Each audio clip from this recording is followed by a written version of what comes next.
राजस्थान राज्य अन्य प्रशासनिक सेवा परिसंघ के शपथ ग्रहण समारोह में शामिल हुए मुख्यमंत्री। कहा, पूरे देश में लागू हो सामाजिक सुरक्षा का कानून। आम लोगों का धोखे से पैसा हड़पने वाली सोसाइटियों के खिलाफ होगी कड़ी कार्रवाई। मुख्यमंत्री ने कहा, निवेशकों की पीड़ा मार्मिक। पशुपालकों को ट्रेनिंग देने के लिए प्रदेश के 5 जिलों में खोले जाएंगे ट्रेनिंग सेंटर्स। पशुपालकों को मिल सकेगी नई तकनीक की ट्रेनिंग। राजस्थान राज्य अन्य प्रशासनिक सेवा परिसंघ की कार्यकारिणी का शपथ ग्रहण समारोह जयपुर में आयोजित किया गया। समारोह के मुख्य अतिथि मुख्यमंत्री श्री अशोक गहलोत रहे। इस अवसर पर मुख्यमंत्री ने कहा कि हमारी सरकार ने हमेशा से कर्मचारियों के हित के बारे में सोचा है। उन्होंने कहा कि जब 65 साल तक देश में विकास के साथ ओपीएस लागू रहा तो अब भी रह सकता है। ओपीएस लागू जो हमने किया उसको लेके कई लोग आलोचना करते हैं। प्रधानमंत्री जी भी और केंद्रीय वित्त मंत्री जी भी और कई हमारे अर्थशास्त्री भी। मेरा मानना है कि अगर 65 साल तक ओपीएस लागू रहा तब भी इस देश में आज़ादी की सुई नहीं बनती थी। हम कहाँ तक पहुँच गए आज। आधुनिक भारत दिख रहा है, यहाँ तक पहुँचे तब भी ओपीएस लागू थी। अब भी हम चाहेंगे कर्मचारियों की सिक्योरिटी तो हो कि 35 साल के बाद में वो जब रिटायर हो तो शेयर मार्केट के भरोसे में नहीं रहे उनकी पेंशन पर। इतनी सी बात है। ये हमने बड़ा फैसला किया है और भी ठेका प्रथा खत्म कर दी है। लोगों में बहुत उत्साह है। संविदा कर्मी है उनको परमानेंट करने का प्रोसेस शुरू कर दिया है। मुख्यमंत्री ने सामाजिक सुरक्षा कानून को लेकर कहा कि अब वक्त आ गया है कि पूरे देश में इसको लेकर कानून बनना चाहिए। राजस्थान में हम लगभग 1 करोड़ लोगों को पेंशन दे रहे हैं। मेरी मांग है कि मैं अभी जो मैंने कहा सोशल सिक्योरिटी एक्ट लाओ। देश के अंदर एक मजदूर भी बिल्डिंग बनाता है, खाली मशीन से नहीं बनती है, मजदूरों की भूमिका होती है। जब वो बूढ़ा हो जाता है तो उसका सही साथ नहीं देता है, वो काम नहीं कर सकता है। घर बैठे हुए उसको पेंशन मिलनी चाहिए। अभी हम पेंशन दे रहे हैं। राजस्थान में 1 करोड़ लोगों को लगभग हम पेंशन दे रहे हैं। पूरे मुल्क में एक ही पेंशन हो, पार्लियामेंट में सोशल सिक्योरिटी एक्ट बने। मुख्यमंत्री ने शहीदों के सम्मान और वीरांगनाओं से मिलने को लेकर कहा कि हमारी सरकार ने हमेशा शहीदों के परिवार की बेहतरी के लिए काम किया है। उन्होंने कहा कि नौकरी अपने बच्चों को देने के बजाय किसी और को दिलवाना कतई सही नहीं। पुलवामा हो या बालाकोट हो या कारगिल हो, जो पैकेज हमने दिया है हिंदुस्तान में किसी सूबे में नहीं है, वो पैकेज मैंने दिया है। और यहाँ तक कर दिया कोई बच्चा अगर 1 साल का नहीं बल्कि अगर शहीद की पत्नी गर्भवती है, उसका बच्चा पैदा होगा, उसकी नौकरी भी घर में रहते हुए नौकरी मैंने आरक्षित कर दी, रिजर्व कर दी। वो पैदा होगा, बड़ा होगा, तब तक नौकरी रिजर्व रहेगी। ऐसा कोई फैसला हिंदुस्तान में कहीं हुआ है क्या? बच्चे की नौकरी की बजाय आप कैसे मांग सकते हो दूसरों की नौकरी परिवार के अंदर? कल मुझसे मिली वीरांगनाएं, वो एक स्वर में बोल रही थी, साहब ये क्या मजाक बना रखा है। हम चाहेंगे हमारे बच्चों के खिलाफ किसी की नौकरी की बात नहीं हो। मुख्यमंत्री श्री अशोक गहलोत ने कहा कि राज्य सरकार आम जन की गाढ़ी कमाई को ठगने वाली सोसाइटियों के खिलाफ सख्त कार्रवाई की दिशा में आगे बढ़ रही है। संजीवनी क्रेडिट कोऑपरेटिव सोसाइटी सहित ऐसी सोसाइटियों के जरिए पैसा हड़पने वाले लोगों को कड़ी से कड़ी सजा दिलाई जाएगी। मुख्यमंत्री ने कहा कि आमजन की राज्य सरकार से बड़ी उम्मीदें हैं। इस संबंध में मुख्यमंत्री ने शनिवार को मुख्यमंत्री निवास पर उच्च अधिकारियों के साथ समीक्षा बैठक की। अधिकारियों ने बताया कि आमजन की गाढ़ी कमाई को धोखे से हड़पने वाली सोसाइटियों के खिलाफ 1,12,000 से अधिक शिकायतें प्राप्त हो चुकी हैं। इनके खिलाफ the banning of unregulated deposit act के तहत कड़ी कार्रवाई की दिशा में काम शुरू हो गया है। मुख्यमंत्री ने अधिकारियों को निर्देश दिए कि शिकायतों के आधार पर तुरंत कानूनी कार्रवाई शुरू करें। उन्होंने कहा कि सोसाइटियों में करोड़ों रुपए निवेश कर चुके निवेशकों की पीड़ा बहुत मार्मिक है। राज्य सरकार पशुपालकों के लिए बेहतरीन काम कर रही है। पशुपालकों को नवीन तकनीकों का प्रशिक्षण दिलाने के लिए अलवर, नागौर, भरतपुर, सीकर और अजमेर में पशुपालन प्रशिक्षण केंद्र खोले जाएंगे।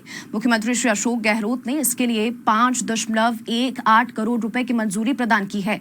इन ट्रेनिंग सेंटर्स में हर साल करीब 5,400 पशुपालकों को नई तकनीक की ट्रेनिंग दी जाएगी। प्रशिक्षण केंद्रों से पशुपालन की दिशा में बेहतर काम हो सकेंगे और रोजगार के अवसर भी बढ़ेंगे। गौरतलब है कि मुख्यमंत्री ने बजट वर्ष 2023-24 में 5 जिलों में पशुपालक प्रशिक्षण केंद्र खोलने की घोषणा की थी।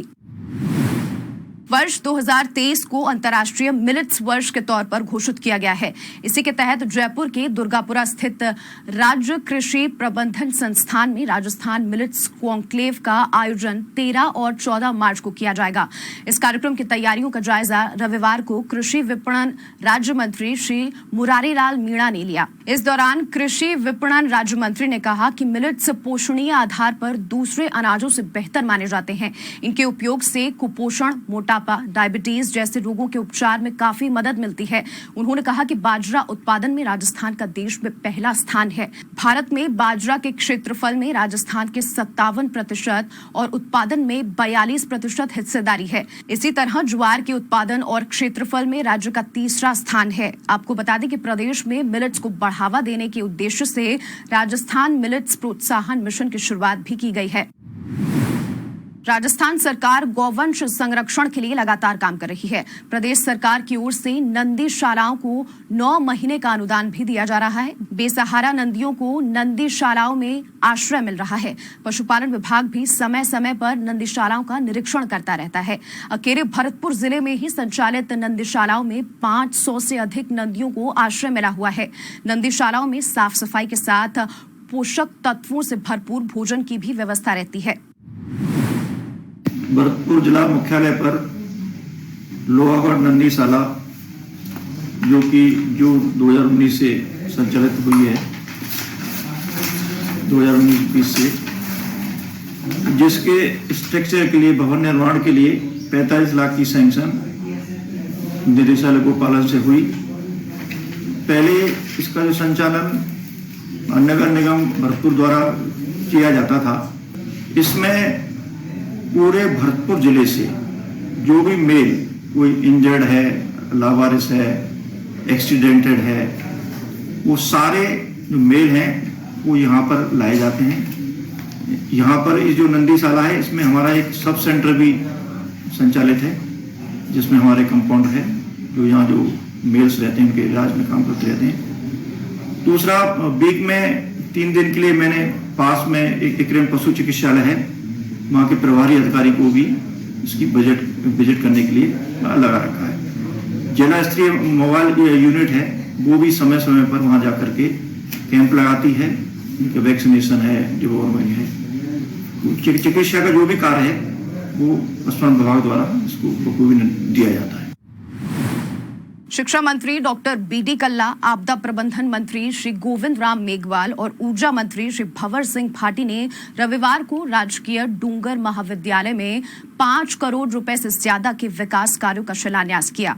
इस अवसर पर शिक्षा मंत्री ने कहा कि उच्च शिक्षा के मानचित्र पर बीकानेर का राजकीय डूंगर महाविद्यालय अपनी विशेष पहचान रखता है। हर बीकानेरी को इस पर गर्व होना चाहिए। वहीं आपदा प्रबंधन मंत्री श्री मेघवाल ने कहा कि मुख्यमंत्री श्री अशोक गहलोत की पहल पर ग्रामीण क्षेत्रों में नए महाविद्यालय खोले हैं।